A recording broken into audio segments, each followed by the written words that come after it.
Fuerte aplauso a las personas que se van a ir conectando a través de SLN Live. Hace un par de semanas comencé a hablar de la importancia de llevar una vida de oración cotidiana, permanente. La oración en la vida de aquellos que hemos profesado la fe en Cristo claramente no debe ser un acto esporádico, no debe ser un ejercicio religioso. La oración es un hábito diario que usted y yo debemos desarrollar para que nuestra vida de fe siempre se mantenga fortalecida, para que podamos siempre caminar en esa dirección correcta. La oración nos ayuda a mantenernos en comunión con Dios, en comunicación con su Escritura. Claramente la oración debe ser practicada con pasión, pero también con sabiduría. Entendiendo la importancia de la oración y dado que sin ella, a pesar de que Dios sepa cómo está nuestra situación en cada momento, Dios necesita de nuestra oración para que Él pueda tener intervención en nuestra vida. Si no, pues Cristo no nos hubiese invitado a tener una vida de oración. Jesús claramente nos dice que nosotros debemos orar. Y cuando nosotros estudiamos la Escritura te vas a dar cuenta que todos los hombres y mujeres, desde el Antiguo Testamento hasta el Nuevo Testamento, te vas a dar cuenta que todos los que vieron las proezas, la gloria, el poder de Dios fluyendo, fue por causa de que fueron personas que oraban. ¿Me siguen? Oraban. No puede haber una vida de fe fructífera, victoriosa, sin oración. Pero claramente la oración es consecuencia de lo que yo conozco de la palabra, porque la oración no es meramente palabrería sin sentido. La oración, para que sea efectiva, debe tener totalmente un contenido bíblico. Uno debe saber orar. Por eso que los discípulos miraban que aquellos religiosos de la época hacían largas oraciones en público, pero nunca veían ninguna respuesta divina a lo que ellos clamaban. Y básicamente era porque las oraciones de ellos eran largas, pero tenían motivación incorrecta porque era para ser visto de los hombres, no tenían contenido de revelación de Cristo, tenían muchas costumbres y tradiciones que incorporaban a sus oraciones, que dicho sea de paso, Dios no le prestaba atención. De hecho, Jesús dijo: ellos piensan que a causa de su palabrería Dios los va a escuchar. O sea, lo que ellos llamaban oración, ¿cómo le llamaba a Dios? Palabrerías, vanas palabrerías. Los discípulos, entendiendo que la vida de oración de aquellos que lideraban la cúpula religiosa en Jerusalén no era fructífera, los discípulos se atreven a decirle al Señor: enséñanos a orar, porque nosotros vemos que tú te apartas un tiempo y cuando regresas los enfermos se sanan, la gente se salva, los endemoniados son libres, las proezas se manifiestan, los milagros ocurren, las maravillas se dejan ver. Claramente, si Dios no está contigo, nadie puede hacer lo que tú haces. Dios responde a tu oración. Dios responde a tu clamor. Y Jesús le da un patrón, le da una oración modelo, no para que la repitan como papagayos, sino que para que entiendan cuáles son aquellos principios primordiales que uno debe incluir, que debe entender en la oración. Ahora, ya sabiendo esto, a medida de que usted y yo vamos escudriñando la Escritura, nuestra oración cada día se torna mucho más efectiva. ¿Por qué? Porque voy orando Biblia. ¿Se entiende? No voy orando situaciones. Hay gente que cuando ora parece periodista. ¿Cómo es? Sí, le hace un reporte de todo lo que está pasando al Señor.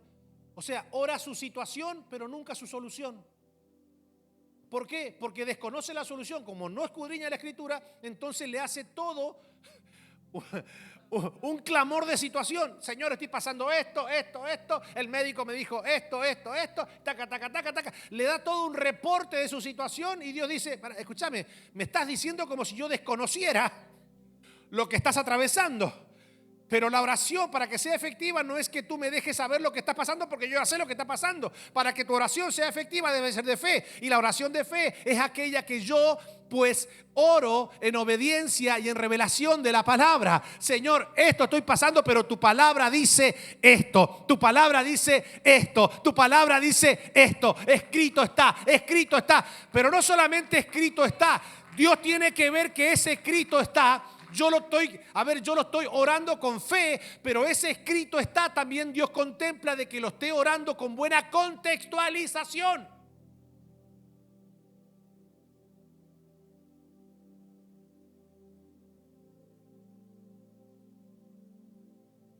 Por ejemplo, si yo le enseñara, ay Señor, es que me pasaría toda la noche tratando de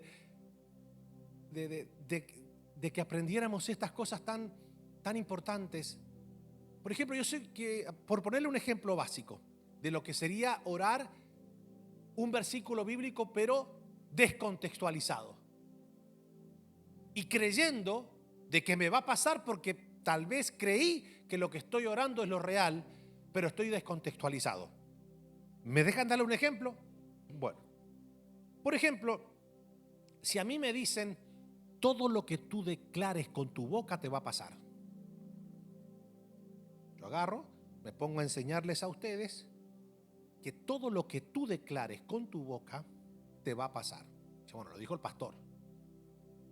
Entonces de repente te agarro un versículo bíblico y te digo, porque la palabra que sale de mi boca no regresará a mí vacía, sino que cumplirá y hará todo con la cual yo la envié. ¿Me siguen? Entonces yo agarro y te digo, ¿viste? Si tú declaras la palabra y tú tienes fe en esa declaración, la palabra dice que la palabra no va a regresar a él vacía, sino que cumplirá con el propósito con el cual se declaró. ¿Sabes por qué no te está pasando nada en la vida? Porque cuando declaras, no declaras con fe. ¿Qué es lo que te estoy metiendo? Para ti, para mucha gente, lo que acabo de decir es una revelación profunda de la palabra. ¿Qué va a comenzar a hacer toda la gente en sus oraciones? A ver, ayúdeme. ¿Qué van a comenzar a hacer todos ustedes? Entonces va a pasar el tiempo y nada va a ocurrir. Entonces, ¿qué va a pasar con su declaración a medida que pasa el tiempo y nada pasa?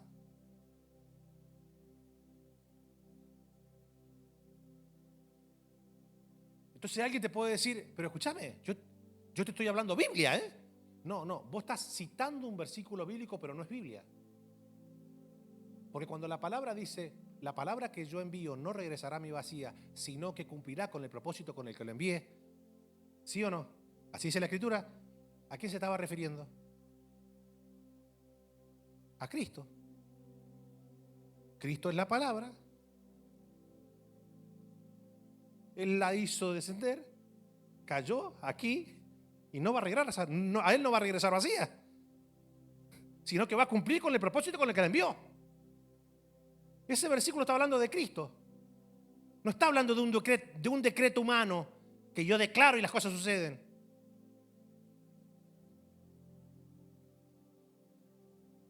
¿Se dan cuenta cómo es? Para el que lee la Escritura dice, wow, yo me gozo. Él es la palabra que descendió del cielo. Y claramente que no regresó a él vacía, regresó con resurrección de entre los muertos, venció la muerte, lo sentó a su diestra, me sentó juntamente con él. Ese es el gozo. Él es la palabra que descendió del cielo. En él se goza mi alma, se goza mi espíritu. Bendita palabra, porque en el principio era la palabra era con Dios y la palabra era Dios. ¿Te das cuenta? Pero todo lo que yo te mencioné al principio es totalmente sacarlo de contexto. Y así se va generando falsas doctrinas, falsas enseñanzas. Por eso es que en la oración uno debe profundizar en la Escritura para que nuestras oraciones cada vez sean mucho más maduras, mucho más sabias, mucho más profundas. Y claramente para que nosotros lleguemos a ese nivel de oración de fe profunda, espiritual, necesitamos al Espíritu Santo. Usted y yo no podemos llevar una vida de fe sin la llenura, sin la plenitud del Espíritu Santo. La Biblia dice que cuando una persona cree y se arrepiente de verdad y se convierte a Cristo, el Padre promete llenarnos de su Espíritu Santo. Diga conmigo, llenarnos. Fuerte, a ver, llenarnos. Entonces, ¿cuál sería otra falsa enseñanza que vuela en nuestros días hoy? Por ejemplo, hermanos, prepárense porque viene una doble porción del Espíritu. ¿Cuántos quieren la doble porción del Espíritu? A ver, levánteme la mano los que quieren la doble porción. ¿Qué doble porción? Porción es la palabra medida. Como en el Antiguo Testamento el Espíritu Santo no se derramaba completamente dentro porque el hombre estaba en pecado, no había sido redimido, en Cristo habitó toda la plenitud del Espíritu.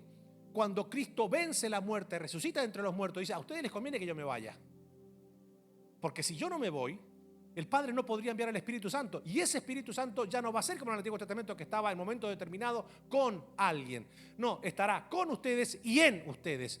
Y cuando Dios derrama el Espíritu, no lo derrama en porción. No es que Dios te dice: a ver cómo te portaste hoy. Sí, bueno, ahí tenés 300 gramos más de Espíritu Santo. A ver, después, bueno, ahí tenés 2 metros más de Espíritu Santo. A ver, oh, te quedó un poquito. A ver, no, debajo de la axila no tenés tanto Espíritu Santo. A ver, Y vos la ves a la gente: ¿cuántos quieren el manto y la doble porción? ¿Cuántos? My God, my God. Y vos decís: pero men, te da rabia. Porque dice la Biblia que el Espíritu Santo en el Nuevo Testamento ya Dios no lo da por medida. O está lleno o no está lleno. Punto. No es que estoy 50% lleno del Espíritu y el otro 50% vacío. No existe. O estamos llenos o no estamos llenos. O Dios nos bautizó o no nos bautizó con el Espíritu Santo. Entonces, entendiendo esto tan vital, la vida de fe en el cristianismo, en el Nuevo Testamento, es una vida llena del Espíritu. No tiene sentido tratar de llevar una vida cristiana sin sumergirnos, bautizarnos, llenarnos del Espíritu Santo. Pero hoy hay mucha concentración en el bienestar material del cristianismo. Entonces, todo lo que esté relacionado a la llenura del Espíritu Santo, al poder del Espíritu Santo, a la plenitud del Espíritu Santo, al bautismo del Espíritu Santo, es algo como que el creyente, o gran medida, o gran parte del creyente el otro día, es como, bueno, si el Señor me lo quiere dar, o sea, no es algo que yo voy a anhelar, a querer, a ayunar por ello. En todo caso, si ayuno por el carro que me gusta, la casa que me gusta, el muchacho que me gusta, la chica que me gusta, pero por la restauración de mi casa, por un mejor trabajo, bueno, en fin. Pero ponerme a ayunar para que Dios que me llene del Espíritu Santo. ¿Me siguen hasta acá? O sea, no hay un anhelo ferviente por su Espíritu. No hay un anhelo de decir: no, yo quiero fluir en los dones del Espíritu, quiero fluir en el fruto del Espíritu, quiero andar en el Espíritu, quiero orar en el Espíritu, quiero adorar en el Espíritu, quiero servir en el Espíritu, quiero glorificar al Padre en el Espíritu, quiero evangelizar en el Espíritu. Pasa esto, ¿viste? Hablo de estas cosas y la gente está. Pero dejemos a un lado el Espíritu. Te tengo buenas noticias para ti. ¿Sabes qué? Tú eres la punta de lanza que va a romper con la pobreza en tu casa. Prepárate porque veo, oh my God, veo miles de dólares llegando a tu cuenta. Prepárate porque te veo empilchando con ropa muy cara. Te veo en aviones. El Espíritu me está mostrando aviones acá. Hay gente que nunca voló, pero en tu familia tú eres el que va. Y no te veo viajando en económica, te veo viajando en business.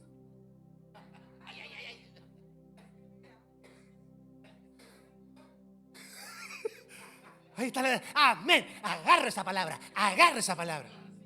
Así, sí, la recibo. Pero ¿por qué recién cuando está hablando del Espíritu no dijiste, recibo esa palabra?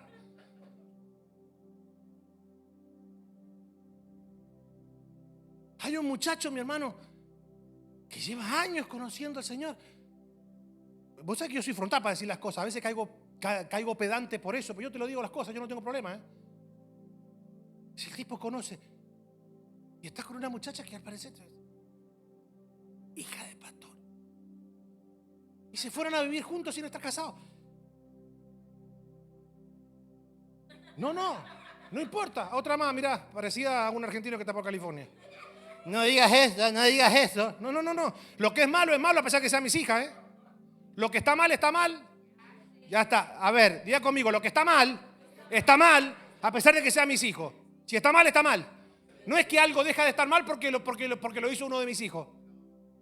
Lo que está mal, punto. Ya está. No es que, todo está mal hasta que una vez, el aborto es malo. Sí, y si uno de tus hijas aborta, también está malo. No. Yo necesito poner los puntos ahí. Porque lo que está mal, porque quien decide lo que está bien y lo que está mal no soy yo. Ni el comportamiento de mis hijas. Quien decide qué está bien y qué está mal es Dios.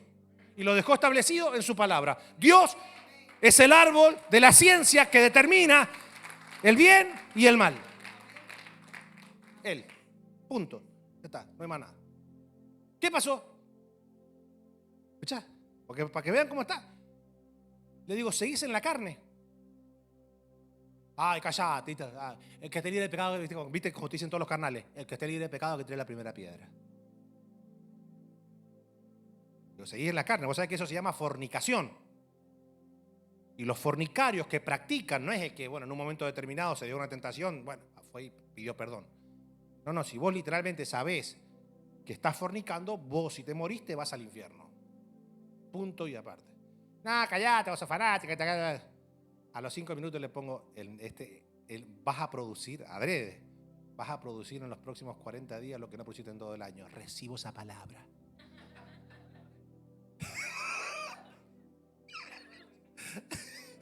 Y yo digo, así estamos. O hay gente que anda compartiendo por las redes sociales, comparte con 3 amigos tuyos. Y ahí va. Dice, y como yo quiero la doble porción, pongo 6.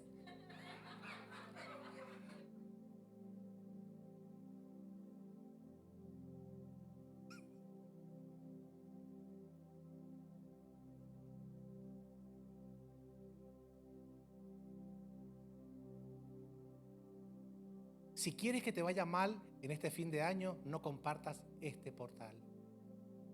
Déjame compartirlo para que no me vaya mal.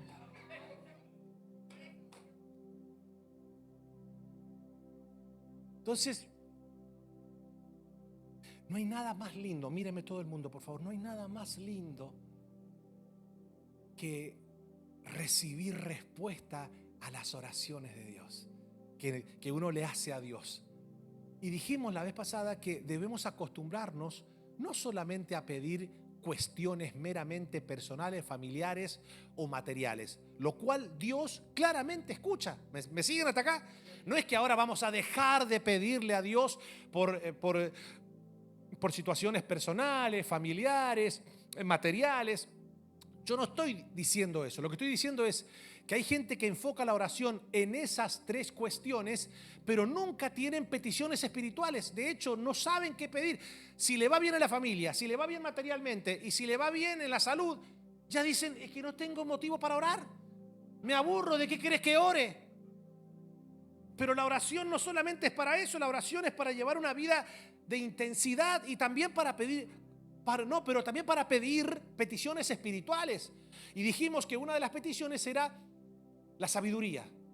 ¿Pero por qué la sabiduría? La sabiduría es meramente espiritual porque es el fundamento del temor de Dios.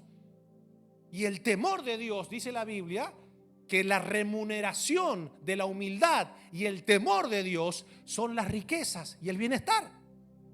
O sea que claramente la sabiduría es una petición espiritual. Pero ahora, la segunda petición espiritual que todo creyente debe hacer es Se fue todo. Se fue corriendo. ¿Vos lo corriste? No, se corrió solo. Ponelo del principio. Ahí está. Dentro de las peticiones espirituales es el bautismo, fuerte, diga conmigo, bautismo del Espíritu Santo. Eso es lo que nosotros debemos también pedir como una petición espiritual. El bautismo del Espíritu Santo. Ponémelo ahí.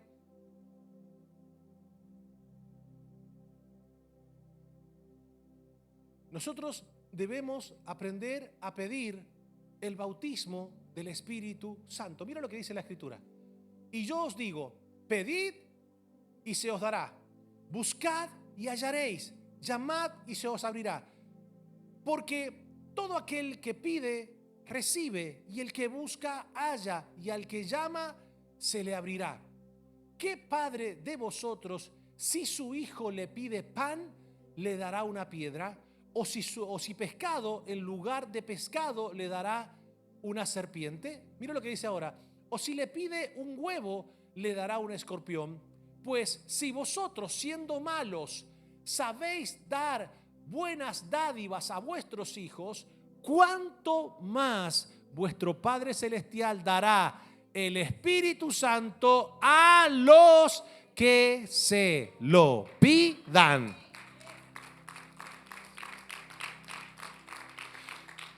Dios quiere que tú y yo pidamos el Espíritu Santo y no nos conformemos con ser creyentes de Cristo solamente. ¿Me siguen hasta acá? Dios dice claramente el primer paso para entrar al reino de los cielos es el arrepentimiento de los pecados, el nacer del agua. ¿Me siguen?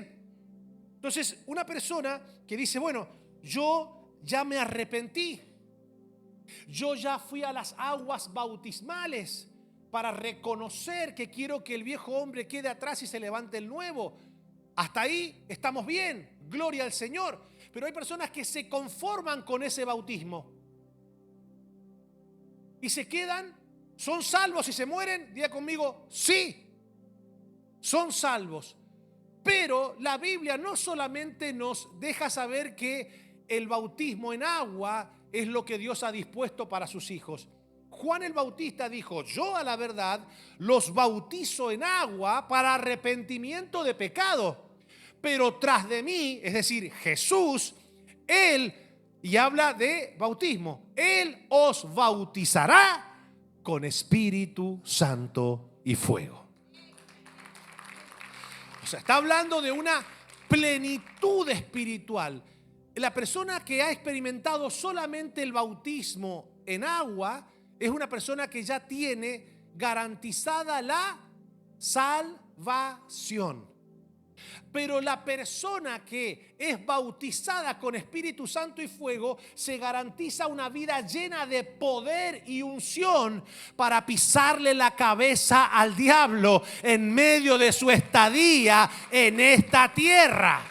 Por medio de la unción vamos a ver tantas maravillas que Dios hace en la vida de una persona que está llena del Espíritu Santo.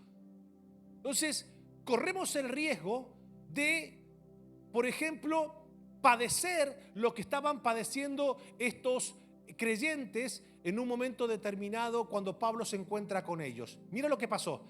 Dice, aconteció que entre tanto que Apolos estaba en Corinto, Pablo, después de recorrer las regiones superiores, vino a Éfeso y hallando a ciertos discípulos les dijo, mira lo que dijo Pablo.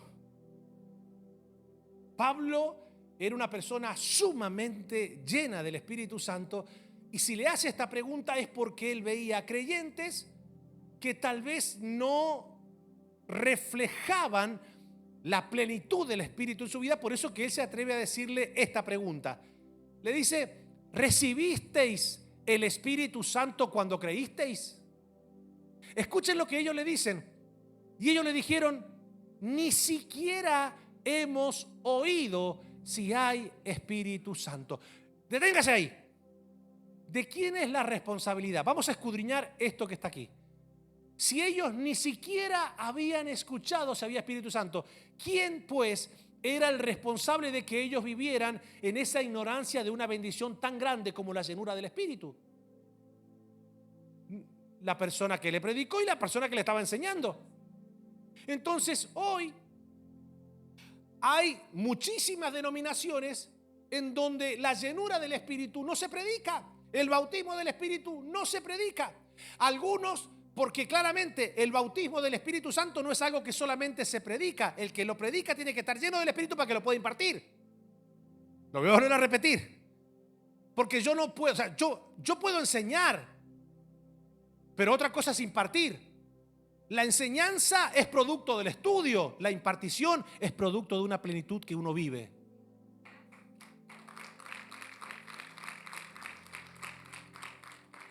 Otras denominaciones cristianas no enseñan la llenura ni el bautismo del Espíritu Santo porque piensan que eso cesó. Y a esa teología se llama cesacionalismo. Es decir, ellos dicen que esa llenura del Espíritu Santo que experimentaron en Pentecostés fue una señal profética del libro de Joel, pero que solamente quedó allí para confirmación de que el Mesías era Cristo. Punto. Lo que pasa es que no te dicen este acontecimiento que pasó después de eso. ¿Me siguen? Entonces Pablo les dice, ustedes recibieron, no, es que ni siquiera hemos oído. Entonces, ahí tenemos a un líder, a un maestro, a un predicador que no les estaba enseñando este tema tan trascendental, pero también tenemos a discípulos que si no te enseñan, por lo menos vos tenés que tener iniciativa. ¿Me siguen? Vos tenés que tener inquietud, aprender, ser también autodidacta, es decir, tener iniciativa. ¿Tú sabes qué fue lo primero que me dijeron a mí cuando el Señor se manifestó? Aquel 14 de febrero del año 2002, cuando el Señor se me reveló y me convenció de pecado e hizo que yo me pudiera rendir a Él, lo primero que me dijo un pastor fue, mira Oscar, esto es un llamado que Dios está haciendo a tu vida. Yo lo único que te digo es que cuando ores solamente dile, bautízame con tu Espíritu Santo. Yo 8 veces por día pedía bautismo del Espíritu Santo.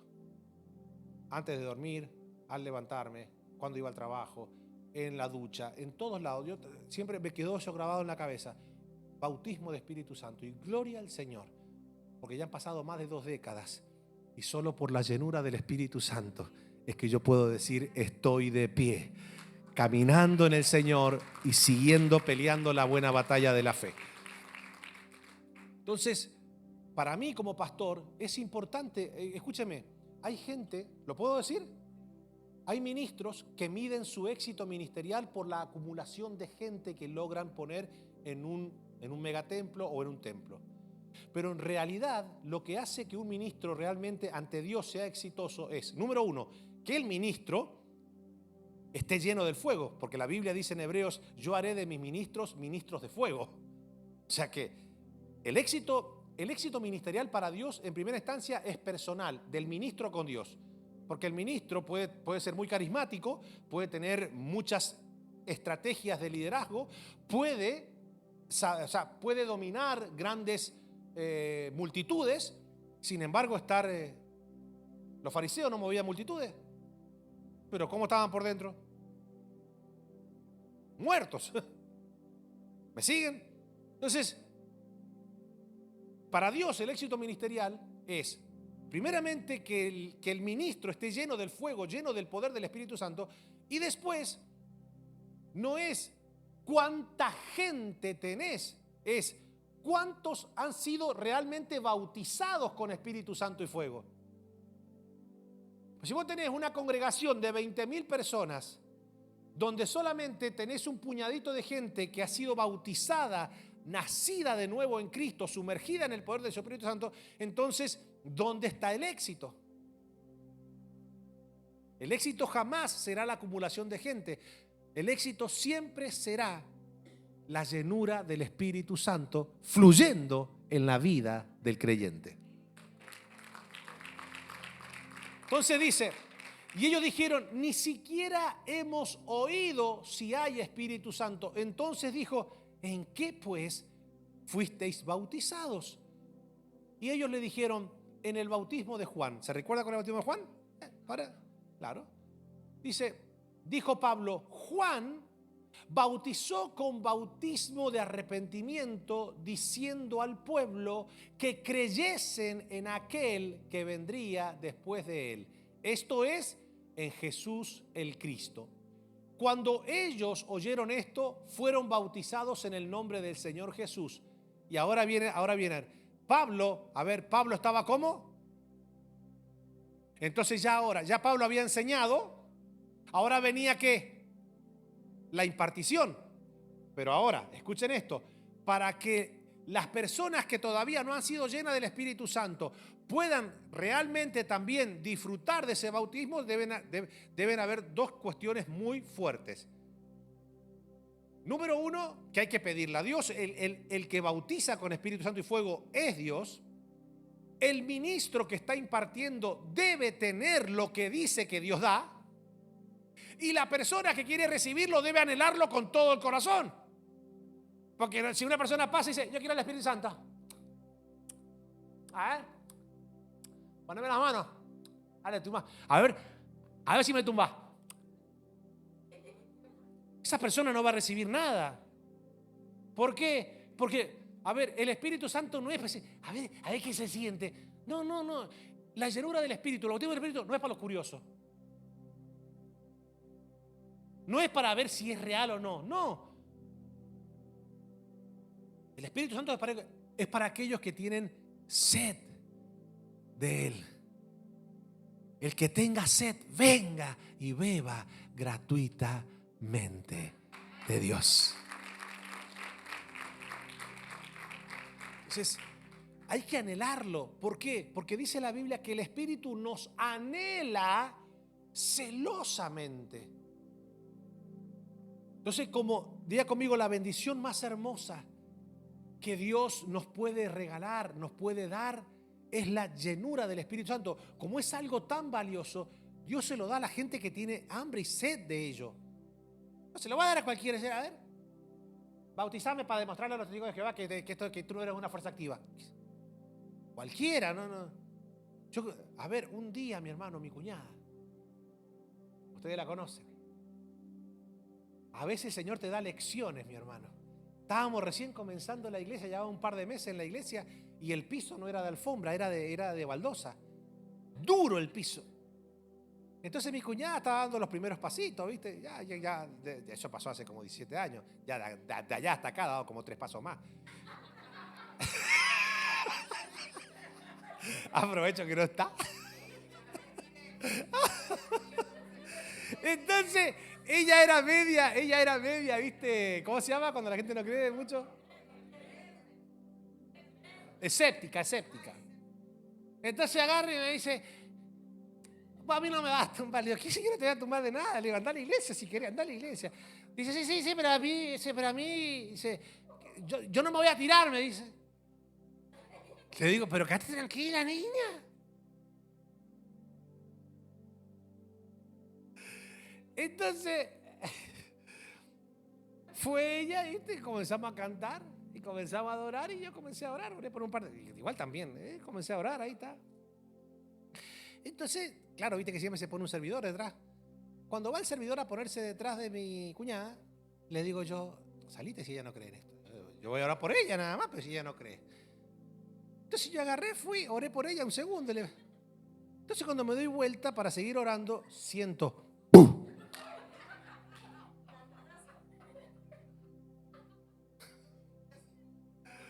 Me doy vuelta para ver el episodio y no veo a nadie. Cuando bajo la cabeza la veo con la cabeza entre la silla allá abajo, babeada y con el pelo pegado ahí.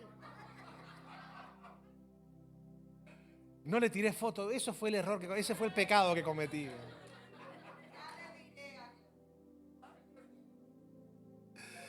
Esa mujer se ha levantado y dice, ¡es verdad!